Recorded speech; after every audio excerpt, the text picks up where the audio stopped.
səndən yaxın. Nə var axı? Söylə mənə. Ona bax. Gözlərin niyə dolub? Xətrinə dəymişəmsə, sənə aid bir şeyə toxunum yoxdur. Yenə gözünün yaşı. Ardını de görüm.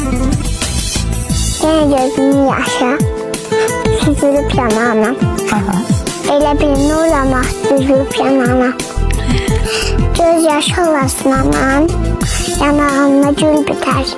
Dünyanı bəzəməyə dağaltı gül yeter.